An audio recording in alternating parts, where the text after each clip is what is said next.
नमस्कार दोस्तों, आज के वीडियो में मैं आपके साथ शेयर करने वाली हूँ सोमवती अमावस्या की कहानी। सोमवार के दिन पड़ने वाली अमावस्या को सोमवती अमावस्या के नाम से जानते हैं।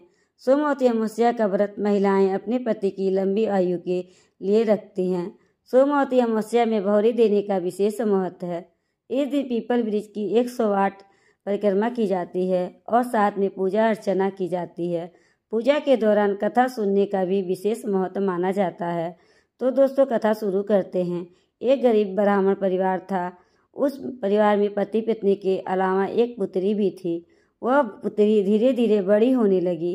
उस पुत्री में समय और बढ़ती उम्र के साथ सभी स्त्रियोचित गुणों का विकास हो रहा था।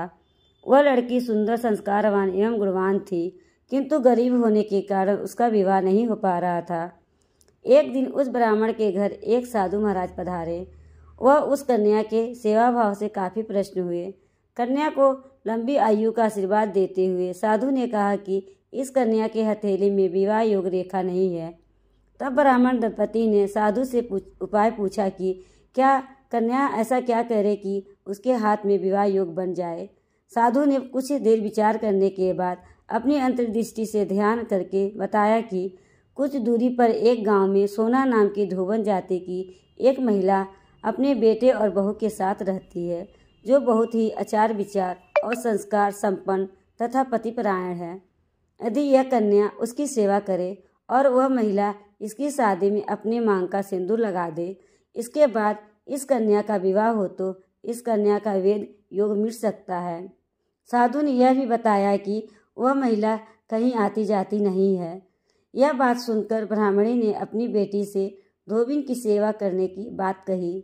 अगले दिन कन्या प्रातःकाल उठकर सोना धोबिन के घर जाकर साफ सफाई और अन्य सारे काम करके अपने घर वापस आ जाती है।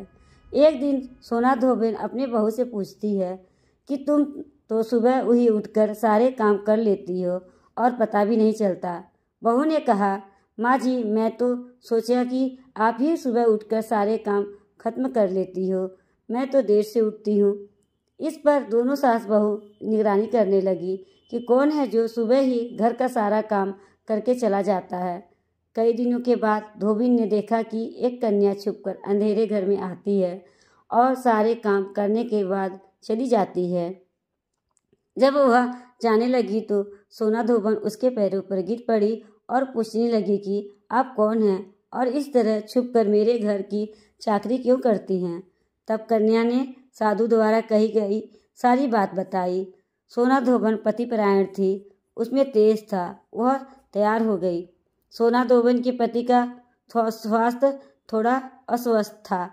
उसने अपनी बहू से अपने लौट आने तक घर पर ही रहने को कहा। सोना धोबन ने जैसे ही अपनी मांग का सिंदूर उस कन्या की मांग में लगाया, उसका पति मर गया। उसे इस बात का पता चल गया। वह घर से निराजल ही चली थी। यह सोचकर कि रास्ते में कहीं पीपल का पेड़ मिलेगा तो उसे भौरी देकर और उसकी परिक्रमा करके ही जल ग्रहण करेगी। उस दिन सोमवती अमावस्या थी। ब्राह्मण के घर मिले पूरे पकवान की जगह उसने ईंट के टुकड़ों से 108 बार पर भौरी देकर 108 बार पीपल पेड़ की परिक्रमा की और उसके बाद जल ग्रहण किया। ऐसा करते ही उसके पति के मुर्दा शरीर में वापस जान आ गई।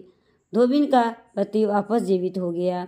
इसलिए सोमवती अमावस्या के दिन से शुरू करके जो व्यक्ति हर अमावस्या के दिन भौरी देता है, उसके सुख और सौभाग्य में वृद्धि होती है। पीपल वृक्ष में सभी देवी देवताओं का वास होता है। अतः जो व्यक्ति हर अमावस्या को न कर सके तो वह सोमवार को पड़ने वाली अमावस्या के दिन 108 वस्तुएं की भौरी देकर सोना धोबन और गौरी गणेश का पूजन करता है, उसे अखंड सौभाग्य की प्राप्ति होती है। तो दोस्तों, यह थी सोमवती अमावस्या की कहानी। कहानी कैसी लगी? अच्छी लगी है तो लाइक शेयर एंड कमेंट कर दीजिएगा और चैनल को सब्सक्राइब नहीं किए हैं तो चैनल को सब्सक्राइब कर दीजिएगा। आपका सुहाग अखंड रहे, इसी कामना के साथ अगले वीडियो मिलते हैं। राधे राधे।